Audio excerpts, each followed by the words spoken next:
بالا خانہ میں اور ساری سہیلیاں. اور آقا حضور جب قافلہ آیا تو دیکھا کیا اوپر 2 پرندے سایہ کر رہے ہیں. حضور رکتے ہیں پرندے رک جاتے ہیں, بڑے بڑے پرندے. حضور چلتے ہیں تو پرندے چلنے لگ جاتے ہیں. کس شاہ کی آمد ہے کہ رن کانپ رہا ہے. حضور تشریف لا رہے ہیں.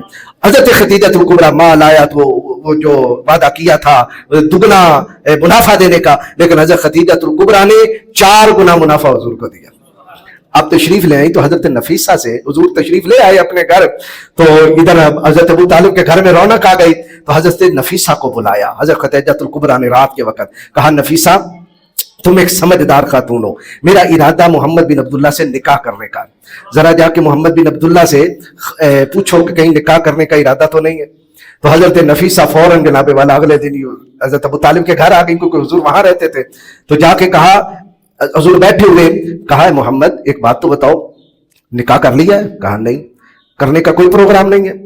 تو آپ نے فرمایا ابھی میرے پاس مال نہیں ہے, اپنا ذاتی جو ہے وہ بزنس نہیں ہے, تو جب تک نہیں ہوگا میں نکاح کا ابھی ارادہ میں نے نہیں کیا. تو حضرت نفیسہ کہنے لگی, اگر کوئی مکے کی مالدار خاتون تجھ سے نکاح کرنے کا ارادہ کرے, جس کے پاس ہزاروں اونٹ ہوں, ہزاروں مال ہو, تو کیا پھر بھی نکاح نہیں کرے گا؟ تو آپ نے کہا, نفیسہ خدیجہ کی تو بات نہیں کر رہی. کہاں خدیجہ کی بات کر رہی ہوں. اللہ اکبر. حضرت فاطمہ بنت اسد حضور کی چچی جان بھی آ گئی کہ خدیجہ نے اس طرح محمد سے نکاح کا آمادگی کا اظہار کیا ہے. ابو طالب بھی آ گئے, لو بھی یہ رشتہ پکا ہو گیا. حضرت ابو طالب نے نبی پاک کا نکاح پڑھایا, اور ادھر ان کے چچا حضرت خدیجہ الکبریٰ کے چچا, کیونکہ والد کی وفات پہلے ہو چکی تھی, چچا نے پھر یہ دونوں سرپرست اکٹھے ہوئے نکاح پڑھایا, اور خطبہ پڑھا جناب ابو طالب نے, اور حاکم مقرر ہوا 20 اونٹ. کتنے اونٹ؟ ایک اونٹ کی قیمت کتنی ہے؟ لیکن قربان جائیں, جیسے یہ خدیجہ الکبریٰ حضور کی عقد میں آئی, سارا مال حضور کے قدموں میں ڈھیر کر دیا. اونٹ, مال تجارت, جتنا نوکر چاکر غلام سارے حضور کو دے دیے, اور خود حضور کی محبت میں ایسے سرشار ہو گئی. کھانا بھی حضور کے لیے خود بناتی تھی, اور حضور کا خیال بھی خود رکھتی تھی, حتیٰ کہ آقا کریم علیہ السلام ہر غریب کو مال, یتیم کو مال, بیوہ کو مال, اتنا مال خرچ کیا حضور نے, محتاجوں کو دیا, حتیٰ کہ بوجھ اٹھائے. جیسے خدیجہ الکبریٰ رضی اللہ تعالیٰ عنہ جب پہلی وحی نازل ہونے کے بعد حضور تشریف لائے اور کہا کہ خدیجہ مجھے خطرہ ہے, جو منصب مجھ پہ دیا جا رہا ہے, میری جان کا خطرہ ہے. تو حضرت خدیجہ الکبریٰ بستر پہ لٹا کے چادر کر کے تسلیاں دینے لگیں, اللہ آپ کو ضائع نہیں کرے گا. کیوں؟ اس لیے آپ یتیموں کا بوجھ اٹھاتے ہیں, محتاجوں کا بوجھ اٹھاتے ہیں, مہمانوں کو کھانا کھلاتے ہیں, جو جن کا کمانے والا کوئی نہیں ان کو کما کما کے آپ دیتے ہیں. بھلا اللہ آپ جیسے بندے کو ضائع کر دے گا؟ ایسا نہیں ہو سکتا. تو نبی پاک علیہ السلام خود بھی فرمایا کرتے, جب پورا مکہ مجھے جھٹلا رہا تھا, خدیجہ مجھے تسلیاں دے رہی تھی. جب سارے مکے نے اپنا مال بند کیا, خدیجہ نے میرے لیے مال اوپن کر دیا, اور اللہ نے مجھے خدیجہ کے بطن سے ساری اولاد سوائے ابراہیم کے ساری اولاد ہی اللہ نے حضرت خدیجہ الکبریٰ سے نبی پاک کو عطا فرمائے. ٹائم کتنا رہ گیا جی؟ ہاں چلیں. اب حضرت سیدہ خدیجہ الکبریٰ جب حضور کے نکاح میں آئی, مشہور روایت کے مطابق میرے آقا کی عمر 25 سال ہے, اور حضرت خدیجہ الکبریٰ کی عمر ہے جی 40 سال ہے. لیکن تتبع اور غور کرنے سے پتا چلتا ہے کہ حضور کی عمر 22 سال تھی. پھر میں انشاءاللہ اس کا کوئی خلاصہ کھولوں گا, کتنی؟ 22 سال. اور حضرت خدیجہ الکبریٰ کی عمر منور 37 سال تھی. یہ میں انشاءاللہ بعد میں, ابھی وہ تفصیل طلب میں کتابوں کے ڈھیر ابھی حوالے نہیں میں لگا رہا. تو حضرت آقا کریم جانے تو عالم صلی اللہ تعالیٰ علیہ وسلم اور آپ خدیجہ الکبریٰ کی عمر میں کتنا فرق ہے؟ 15 سال کا.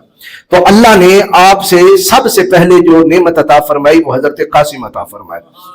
حضرت زینب پیدا ہوئی, حضرت رقیہ پیدا ہوئی, حضرت ام کلثوم پیدا ہوئی, حضرت عبداللہ طیب و طاہر پیدا ہوئے, حضرت بی بی فاطمہ زہرا پیدا ہوئی. تو یہ اولاد حضرت خدیجہ الکبریٰ سے نبی پاک علیہ السلام کو اللہ نے عطا فرمائی. حضرت خدیجہ الکبریٰ خود جب حضور کو تنہائی محبوب ہو گئی, اور اعلان نبوت سے پہلے کئی خواب آنے شروع ہو گئے, نبی پاک علیہ السلام کو تنہائی محبوب ہو گئی, شہر میں دل نہ لگا حضور کا, تو حضور پھر قریبی جبل ہرا, غار ہرا میں تشریف لے جاتے. حضرت خدیجہ الکبریٰ آپ کے لیے کھانا بناتی, ہفتے کا کھانا بناتی تھی, تاکہ حضور وہاں جو ہے وہ پریشان نہ ہو کھانے میں, پینے میں, سالن میں, اور خود اپنے ہاتھوں سے لے کر جایا کرتی تھی. ایک مرتبہ لے کر آ رہی ہیں کہ جبریل امین آ چکے تھے, اس کے بعد بھی حضور غار ہرا جایا کرتے تھے. تو جبریل امین آئے اور آ کے کہا, یا رسول اللہ یہ حضرت انس روایت کر رہے ہیں کہ حضرت انس رضی اللہ تعالیٰ عنہ بھی روایت کرتے ہیں اور حضرت ابو ہریرہ بھی روایت کرتے ہیں، مستدرک کے اندر ہے کہ جبریل امین نے کہا یا رسول اللہ ہذہ خدیجہ تو قد اتتک، یا رسول اللہ یہ خدیجہ ہے آپ کی طرف آ رہی ہے، وَمَعَهَا إِنَاءٌ فِيهِ إِدَامٌ أَوْ طَعَامٌ أَوْ شَرَابٌ، ان کے پاس ایک ٹیفن نما ایک ڈبہ ہے جس کے اندر کھانا بھی ہے، سالن بھی ہے، پانی بھی ہے۔ فَإِذَا هِيَ أَتَتْكَ، جب وہ آپ کے پاس آ جائے، فَقْرَ عَلَيْهِ السَّلَامَ مِنْ رَبِّهَا، تو ان کو رب العالمین کا سلام کہیے گا، انہیں رب العالمین کا سلام کہیے گا۔ وَبَشِّرْهَا، اور ان کو بشارت دے دے بِبَيْتٍ، ایک ایسے گھر کی، فِي الْجَنَّةِ، جو جنت میں ہوگا، مِنْ قَصَبٍ لَا صَخَبَ فِيهَا وَلَا نَصَبَ، جس کے اندر نہ شور ہوگی نہ تھکاوٹ ہوگی، وہ سارا محل حضرت خدیجہ کے لیے اللہ نے عطا فرما دیا۔ حضرت خدیجہ الکبریٰ آ گئیں جب غار حرا میں، نبی پاک علیہ الصلوۃ والسلام نے فرمایا خدیجہ مجھے کہا گیا ہے امرت ان ابشر خدیجہ ببیت فی الجنۃ من قصب لا صخب فیہ ولا نصب، مجھے ابھی حکم دے دیا گیا کہ میں تیرے لیے بشارت دے دوں کہ جنت میں تیرے لیے ایک محل تیار کر دیا گیا۔ اچھا پھر ایک واقعہ یوں بھی پیش آیا، حضرت انس کہتے ہیں کہ اتا جبریل علی النبی صلی اللہ علیہ وسلم، کہ جبریل امین نبی پاک علیہ السلام کی بارگاہ میں آئے، اور جبریل آیا کرتے تھے اکثر، ضروری نہیں کہ قرآن کی آیت ہی لے کر آئیں۔ علامہ فاسی مطالع المسرات کے اندر لکھتے ہیں کہ کسی نبی کے پاس جبریل 50 بار آیا، 5 بار آیا، 10 بار آیا، 1 بار آیا، 3 بار آیا، 20 بار آیا، زیادہ سے زیادہ ہوا تو 500 بار آیا، لیکن حضور کے پاس وہ حضور کی زندگی میں 24,000 مرتبہ آیا۔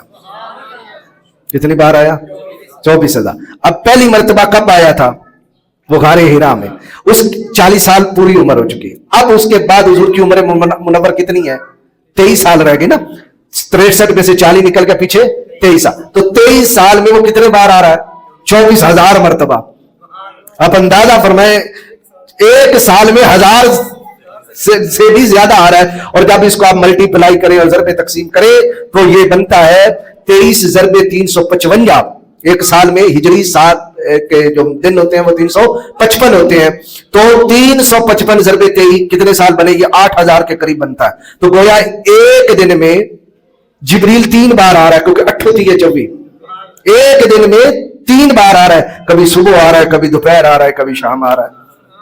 تو مولانا حسن رضا خان فاضل بریلی اعلی حضرت کے بھائی وہ لکھتے ہیں بے لکھائے یار اس کو چین آ جاتا اگر، بے لکھائے یار بغیر یار کی ملاقات کے چین آ جاتا اگر، بار بار آتے نہ یوں جبریل سدرا چھوڑ کر، وہ بار بار آ رہا ہے حضور کو تکنے آ رہا ہے، حضور کو دیکھنے، حضور سے باتیں کرنے آ رہا ہے، تو جبریل آئے اللہ نبی صلی اللہ علیہ وسلم عندہ خدیجہ، اور خدیجہ پاس ہی بیٹھی تھی، تو جبریل امین کسے نظر آ رہے تھے؟ حضور کو، خدیجہ الکبریٰ کو تو نہیں نظر آ رہے تھے، اور جبریل کہنے لگے قال ان اللہ یبری خدیجہ السلام، حضور خدیجہ کو سلام کہہ دیں، خدیجہ کو سلام کہہ دیں۔ نبی پاک نے سلام کہا تو حضرت خدیجہ کہنے لگی اچھا پھر ایک اور بات کی، ان اللہ یکریو، آپ خدیجہ سے کہہ دیں کہ اللہ انہیں سلام کہہ رہا ہے۔ کون سلام کہہ رہا ہے؟ اللہ سلام کہہ رہا ہے۔ تو حضرت خدیجہ الکبریٰ کہنے لگی، یہ مستدرک للحاکم میں ہے، ان اللہ هو السلام، اللہ کو اب سلام کا کیا جواب دینا، اللہ تو آپ ہی سلام ہے۔ بھئی کوئی سلام کہے تو سلام کا جواب دینا چاہیے، آپ کو کہیں کہ فلاں بندہ آپ کو سلام بھیجتا ہے تو آپ کیا کہیں گے؟ علیک السلام و علیہ السلام، علیکہ و علیہ السلام، آپ پر بھی سلامتی ہو اور اس پر بھی سلامتی ہو، جو لا رہا ہے اسے بھی سلامتی دینی ہے، جس کا پیغام لا رہا ہے اسے بھی سلامتی دینی ہے، یہ مسنون طریقہ ہے۔ تو جبریل امین سے حضرت خدیجہ الکبریٰ کہنے لگی ان اللہ هو السلام، اللہ تو ہے ہی سلام، اللہ کو کیا سلام دینا، وعلیک السلام ورحمۃ اللہ، جبریل تجھے سلام ہو، تجھ پہ رب کی رحمت ہو۔ اللہ، اس سے پتہ چلا یہ حضرت سیدہ خدیجہ الکبریٰ کہ اللہ کے ہاں کتنا بڑا ان کا مقام تھا کہ جبریل بھی سلام کر رہے ہیں، رب العالمین بھی سلام کر رہا ہے۔ اللہ اکبر۔ نبی پاک علیہ السلام نے فرمایا لا ابشرکی، اب میں آخری مقام کی طرف آ رہا ہوں، اور یہ اب جو روایات میں پڑھنے لگا ہوں اب یہ روایت کر رہی ہیں حضرت سیدہ طیبہ طاہرہ ام المؤمنین صدیقہ بنت صدیق اکبر عائشہ صدیقہ سلام اللہ علیہا۔ شان حضرت خدیجہ الکبریٰ کی ہے، بیان حضرت ام المؤمنین خدیجہ عائشہ صدیقہ کا۔ اب جو کہتے ہیں حسن اللہ یاری جیسی اور دوسرے کہ ان کے دل میں ایمان ہی نہیں تھا، بغض تھا، بھلا جن کے دلوں میں بغض وہ شانے بیان کرتے ہیں، وہ تو چھپانا چاہیے تھا اگر بغض ہوتا۔ تو آپ کیا کہتی ہیں حضرت سیدہ عائشہ صدیقہ؟ 4 روایات میں پڑھوں گا۔ آپ فرماتی ہیں کہ حضرت سیدہ خاتون جنت سے کہا حضور کے وصال کے بعد، فرمایا الا ابشرکی انی سمعت رسول اللہ صلی اللہ علیہ وسلم یقول، اے بیٹی میں تجھے بشارت نہ دوں؟ میں نے اکثر نبی پاک کو یہ کہتے ہوئے سنا، ایک دو بار نہیں بلکہ اکثر ہی کہا کرتے تھے کہ سیدات نساء اہل الجنت اربعون، مریم بنت عمران و فاطمہ بنت رسول اللہ و خدیجہ بنت خویلد و آسیہ، کہ جنت کی عورتوں میں سے 4 سیدہ ہیں، 4 سردار خاتون ہیں، ایک حضرت مریم ہے، دوسری حضرت خدیجہ ہے، تیسری فاطمہ ہے اور چوتھی آسیہ ہے۔ حضور کا ارشاد ہے، حضور کی شہزادی کو سنا رہی ہیں اور حضرت عائشہ صدیقہ سنا رہی ہیں۔ ایک دوسرا آپ فرماتی ہیں حضرت عائشہ صدیقہ کہ ما رأیت خدیجہ تقط، میں نے خدیجہ الکبریٰ کو دیکھا نہیں تھا، میں نے حضرت خدیجہ الکبریٰ کو دیکھا نہیں تھا، بڑی توجہ سے یہ حدیث سنیے گا، نہیں دیکھا تھا۔ ولا غیرت علی امرأۃ من نسائی، حضور کی اور بھی بڑی بیویاں تھی لیکن مجھے کسی پر رشک نہیں آیا، کسی بیوی پر کوئی رشک نہیں آیا، لیکن اشد من غیرتی علی خدیجہ، مجھے خدیجہ پہ بڑا رشک آتا تھا۔ دیکھا بھی نہیں ہے اور کن پر رشک آتا ہے؟ خدیجہ پہ رشک آتا تھا۔ کیوں؟ وذالک من کثرت ما کان یذکرها، کہ آقا کریم علیہ الصلوۃ والسلام بڑی کثرت کے ساتھ حضرت خدیجہ کا ذکر کیا کرتے تھے، بھولے نہیں ہیں۔ جہاں تو ہوتا ہے نا دوسری بیوی آ جائے تو پہلی کا نام خلاص، ایسا ہے کہ نہیں ہے؟ پہلی بیوی کا نام خلاص ہو جاتا ہے، حضور بھولے نہیں ہیں، بلکہ کیا کرتے تھے؟ حضرت سیدہ خدیجہ الکبریٰ کہتی ہیں وَقَانَ رسول اللہ صلی اللہ علیہ وسلم اذا ذبح شاة، جب کبھی نبی پاک علیہ الصلوۃ والسلام بکری ذبح کرتے، بکرا ذبح کرتے، فَيَقُولُ، تو حضور فرماتے أَرْسِلُوا بِهَا إِلَىٰ أَصْدِقَاءِ خدیجہ، یہ گوشت خدیجہ کی سہیلیوں کو بھیجو، یہ حصہ بھی خدیجہ کی فلاں سہیلی کو دے آؤ، فلاں سہیلی کو دے آؤ، فلاں کو دے آؤ۔ ایک دن میں نے کہہ دیا، حضرت سیدہ عائشہ کہتی ہے میں نے ایک دن کہہ دیا خدیجہ، انداز ایسا تھا کہ میں نے کہا خدیجہ، یعنی آپ بھول ہی نہیں رہے خدیجہ، حضور کو میں نے جلال دینا چاہا۔ نبی پاک علیہ السلام نے فرمایا عائشہ انی قد رزقت حبها، خدیجہ کی بات نہ کر، خدیجہ کی محبت کا رزق اللہ نے مجھے دیا ہوا ہے۔ ایک ہے محبت دینا، ایک ہے محبت کا رزق دینا۔ اب اندازہ فرمایا، ہم نے تو کھانے پینے کو رزق سمجھا ہے، محبت کا بھی رزق ہوتا ہے، اور اللہ نے حضور کو وہ محبت کا رزق دیا ہوا تھا۔ فرمایا عائشہ خدیجہ کی محبت مجھے پلا دی گئی ہے۔